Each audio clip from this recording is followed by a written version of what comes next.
On se retrouve dans cette deuxième vidéo de la playlist pour débuter dans les crypto-monnaies. Alors maintenant qu'on a obtenu ces premières crypto-monnaies, en l'occurrence c'était du Bitcoin, mais vous l'aurez compris sur le site ou n'importe quel site, généralement on a toujours le choix entre 2-3 grosses crypto-monnaies. Souvent il y a l'Ethereum ou le Litecoin, comme on l'a vu dans la première vidéo sur Coinbase. Alors maintenant, on va parler de sécuriser ces crypto-monnaies. Alors c'est quelque chose qui fait très peur, et à juste raison, il faut se méfier de ce genre de choses, et on va comprendre qu'il y a différents types de porte-monnaie pour les crypto-monnaies et différentes façons de la sécuriser. Alors dans cette vidéo, je vais vraiment mettre l'accent sur sécuriser ces crypto-monnaies en les laissant sur Internet. On peut également les remettre sur son propre ordinateur et on peut également les sortir dans ce qu'on appelle un cold wallet, c'est-à-dire un wallet froid pour traduire de l'anglais. Alors comment ça fonctionne, quels sont les différents porte-monnaies et surtout comment améliorer constamment et tout le temps la sécurité de son porte-monnaie. Alors déjà, on va parler des différents types de porte-monnaie et ensuite je ferai la démonstration en laissant l'argent sur un site internet tel que Coinbase, comment augmenter sa sécurité sur son compte Coinbase par exemple. Sachez que ce que je vais dire va être valable pour la plupart des sites internet en ligne et tous les autres sites comme par exemple Kraken, les bourses d'échange et tous les endroits où vous pouvez avoir votre crypto-monnaie sur internet. Ce que je vais vous dire est donc valable sur toutes ces plateformes.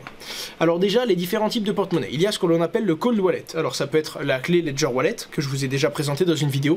Elle s'affiche à l'écran. Vous pouvez en acheter une si vous voulez sécuriser votre crypto-monnaie, mais il y en a d'autres, hein. Il y a même le Trésor, je vous mettrai le lien dans la description. Et pour ceux qui n'ont pas envie d'acheter un porte-monnaie et pour sécuriser leur crypto-monnaie, je vous invite à regarder la vidéo que j'ai faite sur le Paper Wallet. Alors en fait, il y a différentes façons de sécuriser ces crypto-monnaies, mais à partir du moment où on ne laisse plus aucun lien, ni sur un ordinateur connecté à Internet, ni sur le réseau, en gros on se détache grâce à ce qu'on appelle justement le cold wallet, comme peut l'être la clé Ledger. Ça va permettre en quelque sorte de laisser sa crypto-monnaie sur son adresse que je vous ai présentée dans la première vidéo, mais sans la connecter au réseau. Et donc on ne peut pas accéder aux crypto-monnaies qu'il y a sur le compte sans avoir un objet en physique, en l'occurrence la clé. Ça, c'est pour les porte-monnaies, c'est pour moi le plus sécurisé. Je conseille aux gens qui ont les moyens de s'acheter l'une de ces clés qui s'affiche à l'écran. Et si ce n'est pas le cas, de regarder la vidéo que j'ai faite sur le Paper Wallet pour créer vous-même, imprimer une feuille de papier et envoyer vos bitcoins dans cette feuille de papier. À ce moment-là, il ne faudra pas la perdre pour le coup, car si vous la perdez, c'est exactement comme si vous perdiez vos bitcoins.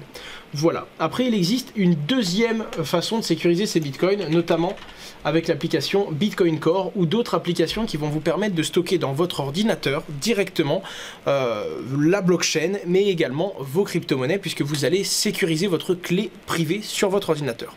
Ce qu'il faut comprendre, c'est que il y a deux adresses qui sont liées à n'importe lequel des comptes en Bitcoin. L'adresse que vous avez vue dans la première vidéo, qui vous permet de recevoir des bitcoins, mais il y a également une deuxième adresse que vous ne voyez pas, qui s'appelle la clé privée. C'est une adresse qui est beaucoup plus longue, et sur Coinbase par exemple, c'est Coinbase qui garde cette clé pour vous. Vous ne la voyez pas parce qu'elle est sécurisée.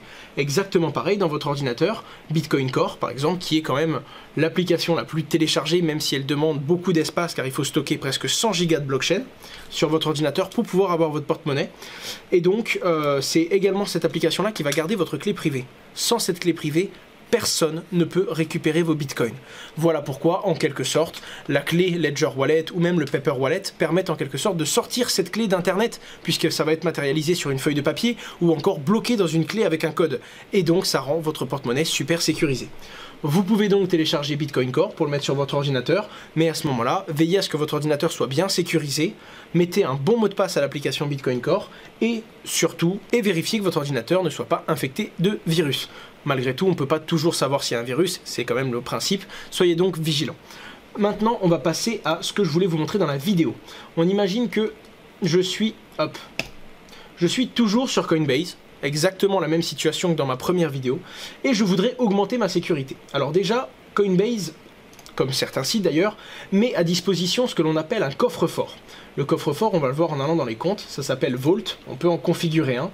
On le choisit en Bitcoin par exemple, et en fait, il va falloir que je me reconnecte, et en fait ça va proposer à l'utilisateur de sécuriser, donc de sortir du réseau internet les bitcoins de l'utilisateur pour les sécuriser encore plus. Imaginons que je mette tous mes bitcoins dans mon coffre-fort Coinbase. Si jamais Coinbase se fait hacker, j'aurai toujours mes bitcoins puisque Coinbase aura sorti les bitcoins du réseau. Je configure mon coffre, je le mets en tant que particulier, je mets un email secondaire de récupération, allez n'importe quoi, hop, et ça va permettre de... Bon, il va falloir que j'aille confirmer sur le nouvel email bien sûr, mais ça va me permettre d'envoyer mes bitcoins à l'intérieur de ce coffre-fort. Ça, tout le monde ne le propose pas. Si vous avez des bitcoins sur Kraken par exemple, vous n'avez pas accès à cette particularité que propose Coinbase. Malgré tout, il existe des moyens de mieux sécuriser son compte. Premièrement, mettre un mot de passe compliqué. Ça, c'est une base et c'est pas un jeu. Il faut vraiment mettre un mot de passe très compliqué. Ensuite, il y a la double authentification. Comme vous l'avez vu, quand je me suis connecté dans la vidéo 1, on m'a envoyé un SMS sur mon téléphone et j'ai dû vérifier le code de ce SMS pour être sûr que ce soit bien moi qui essaye de me connecter. Et il y avait même une autre vérification qui fait que si c'est un nouvel ordinateur sur lequel je ne me suis jamais connecté, ça m'envoie un email pour me dire est-ce que c'est bien vous sur ce nouvel ordinateur.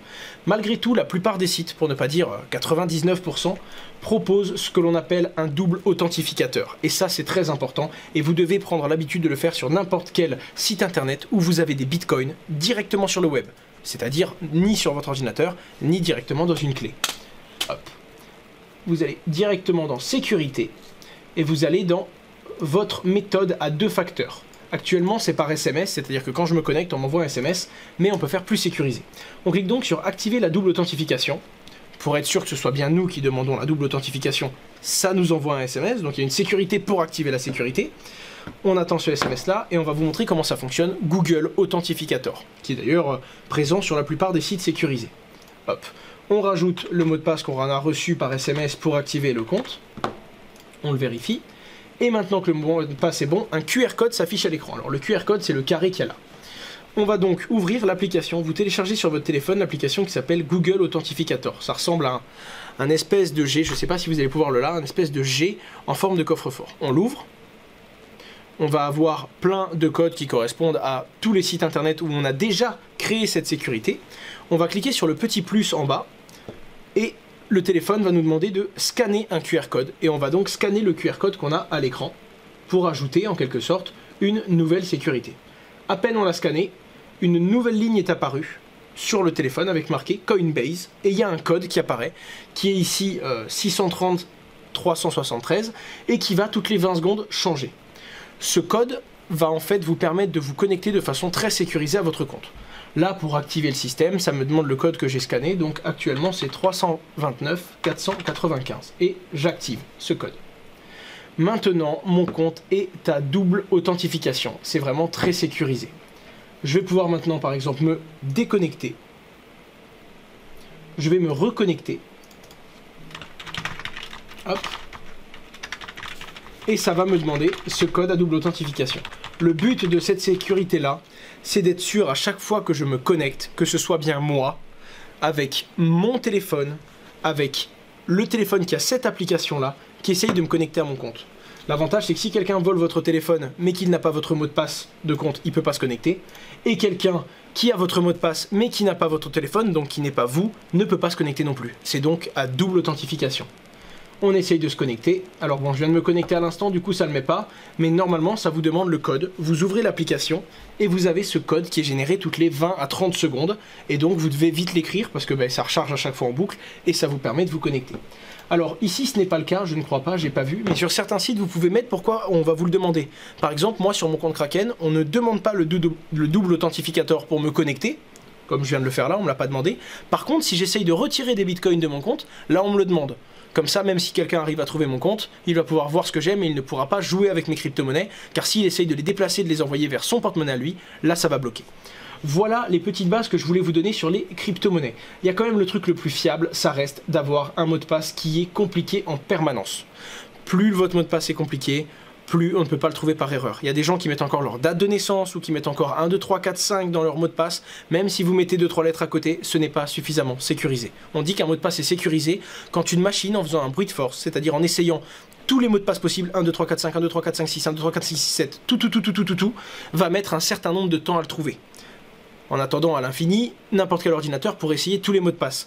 Mais considérez qu'un mot de passe de moins de 8 caractères, avec 100 chiffres et 100 majuscules et minuscules avec des caractères comme un slash, un dièse, c'est pas un mot de passe sécurisé. Voilà, vous pouvez par exemple ici cliquer sur envoi d'un code de vérification exigé, n'importe quel montant et devise, même des petits montants, quand c'est pour plus d'un bitcoin ou alors jamais. Vous avez plein de trucs que vous pouvez régler. Vous pouvez également regarder qui s'est connecté à votre compte. On voit que je me suis connecté quand j'étais aux États-Unis et on voit même le navigateur que j'ai utilisé. Ça vous permet de jeter un coup d'œil et d'être sûr que vous êtes bien le seul qui utilise votre compte Coinbase. Voilà tout pour cette seconde vidéo.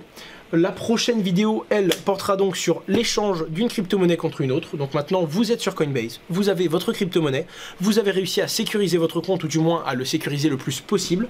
Maintenant, dans la prochaine vidéo, on verra comment envoyer ces bitcoins sur une place d'exchange pour, par exemple, acheter de l'Ethereum en échange, ou alors du Litecoin, ou alors n'importe quelle petite crypto-monnaie.